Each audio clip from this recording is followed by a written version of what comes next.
وتعالى في شان حبيبه إن الله وملائكته يصلون على النبي يا أيها الذين آمنوا صلوا عليه وسلموا تسليما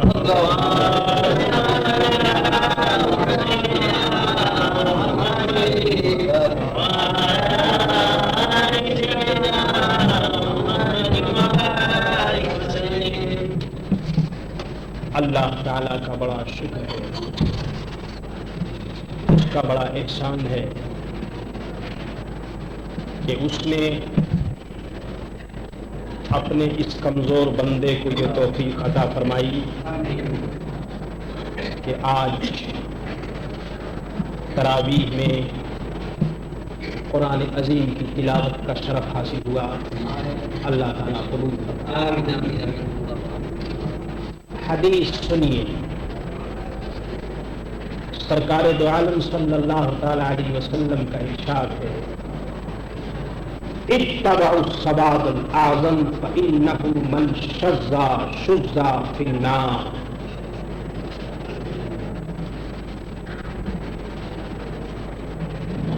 آج کی دنیا میں ہر آدمی یہ کلیم کرتا ہے کہ وہ سنی ہے،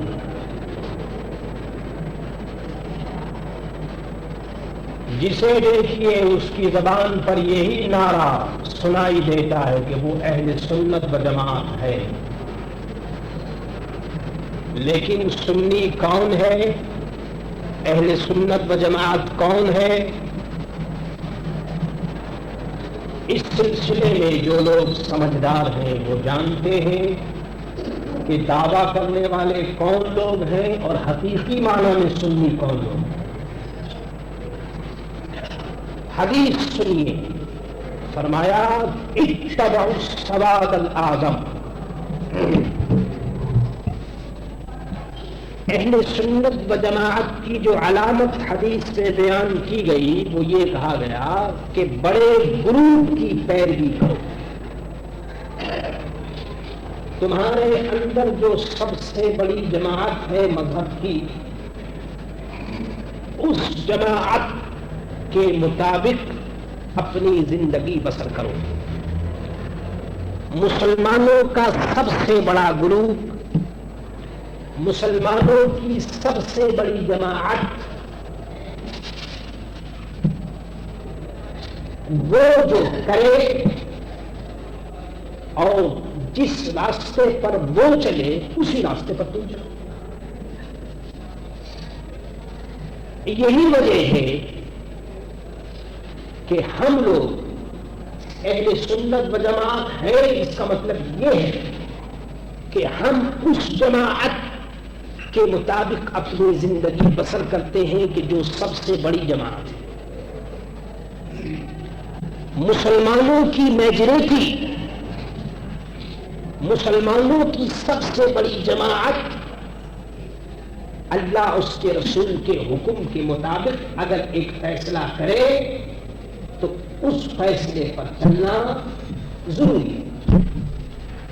اور فرمایا کہ جو مسلمانوں کی جماعت سے الگ رہا فإنه من شذ، جو مسلمانوں کی جماعت سے الگ ہوا تو شذ فی النار، تو وہ جہنم میں چلا گیا، وہ سیدھا جہنم میں جائے گا۔ الحمدللہ ہم لوگ اہل سنت و جماعت میں سے ہیں اور ہمارا تعلق بزرگان دین سے ہے، اور سب سے بڑی جماعت سے ہمارا کنیکشن ہے، اور خدا کرے کہ ہمیشہ باقی رہے۔ آگے چلیے، ایک حدیث میں ارشاد فرمایا کہ من خرج من الجماعت قید شبر فقد خلع ربقۃ الاسلام من عنقہ۔ فرمایا کہ جو شخص ایک بالش جماعت سے نکل گیا تو اس نے اسلام کے پٹے کو اپنی گردن سے اتار دیا، یعنی جماعت میں رہنے کی تاکید شریعت نے سختی سے کی اور فرمایا کہ جماعت سے الگ مت ہو، جماعت میں رہو کیونکہ جماعت کی بڑی برکتیں ہیں. جماعت پر خدا کا دست رحمت ہے اور جماعت پر اللہ تبارک و تعالیٰ کی رحمت کا نزول ہوتا ہے. لیکن یہ عجیب بات ہے کہ اسلام جس جماعت میں رہنے کی ہمیں تلقین کر رہا ہے اور زور دے رہا ہے، ہم نے اس جماعت کو تو چھوڑ دیا اور ہم نے الگ الگ میرے دوستوں جماعتیں اپنی بنا لی ہیں. کسی نے اپنے خاندان پر جماعت بنا لی، کسی نے اپنی قوم پر جماعت بنا لی، کسی نے اپنی سیاسی نقطۂ نظر سے جماعت بنا لی، کسی نے اپنی دنیاوی نقطۂ نظر سے جماعت بنا لی. میرے دوستو، ہماری جماعت اہل سنت و جماعت ہے اور اس جماعت کے اتحاد کی کوشش کرنی چاہیے. یہی وجہ ہے کہ آپ دیکھتے ہیں کہ 80% یا 85% وہ لوگ جو موریشس میں آباد ہیں، خدا کے فضل و کرم سے اہل سنت و جماعت سے ان کا تعلق ہے.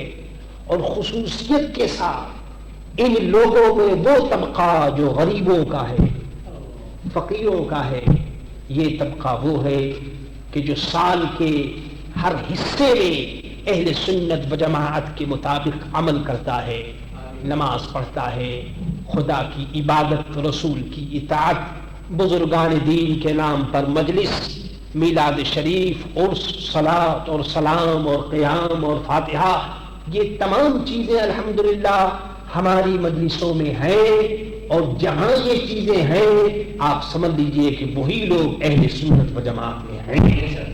یہی لوگ اہل سنت و جماعت کے مسلک کی تبلیغ کرنے والے ہیں.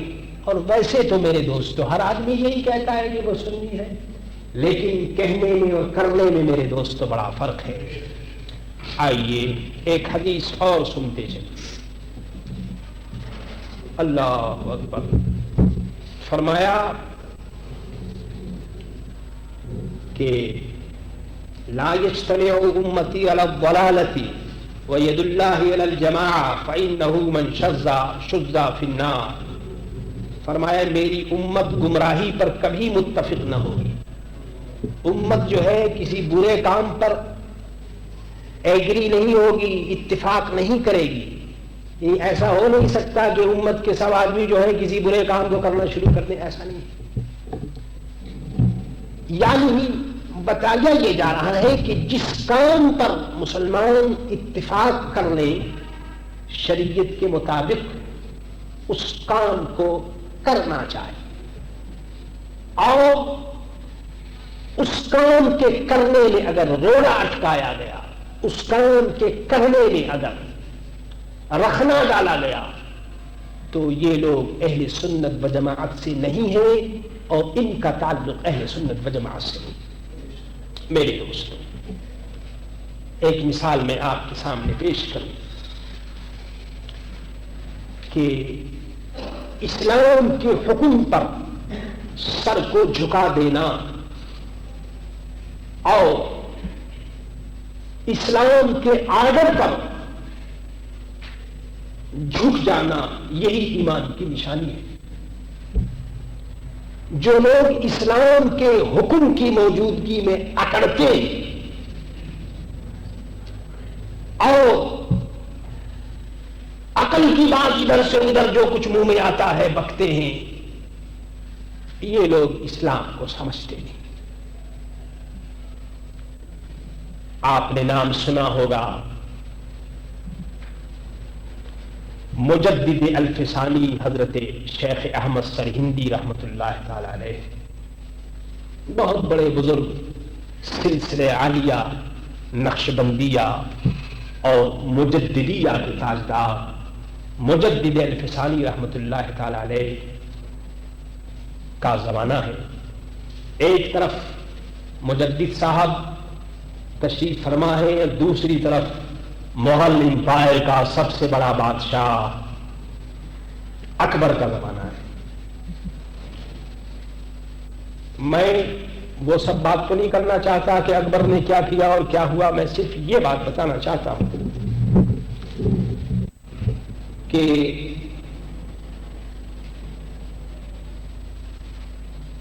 رمضان کے مسئلے میں اختلاف ہو گیا. 29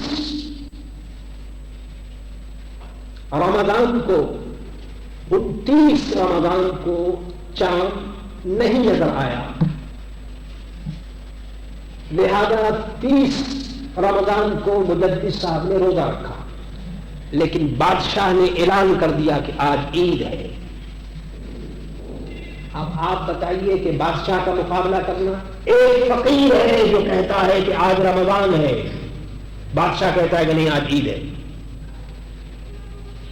اور آپ جانتے ہیں کہ اس زمانے میں بادشاہ کے خلاف کسی نے کہا تو بس اس کی گردن مار دی جاتی ہے، ختم. بس بادشاہ نے کہا ان کو پکڑ کر کے لاؤ، میرے پاس لاؤ. میں کہتا ہوں آج عید ہے تو وہ کہتے ہیں کہ آج رمضان ہے، ہماری مخالفت کرتے. مجدد الفسانی رحمۃ اللہ تعالی علیہ کو بادشاہ کے سامنے لے جایا گیا. بادشاہ نے پوچھا آج عید ہے، ہمارا حکم ہے، اور آپ کہتے ہیں آج رمضان ہے، آپ ہماری مخالفت کرتے ہیں. حضرت مجدد الفسانی رحمۃ اللہ تعالی علیہ نے بڑے ہمت سے جواب دیا کہ اے بادشاہ، عید جو ہے وہ تیری اور تیرے باپ دادا کی نہیں ہے، حضرت محمد رسول اللہ صلی اللہ علیہ وسلم کی ہے. اللہ کے رسول کی عید ہے، شریعت اور اسلام کی عید ہے.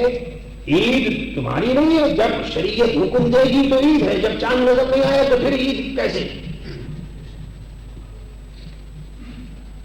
میرے دوستو، اس سخت جواب کو سننے کے بعد اب جانتے ہیں پھر بادشاہ تو بادشاہ ہی ہے، وہ دانت پیس کر کے رہ گیا، لیکن مجدد صاحب کا کچھ بگاڑ نہیں سکتا.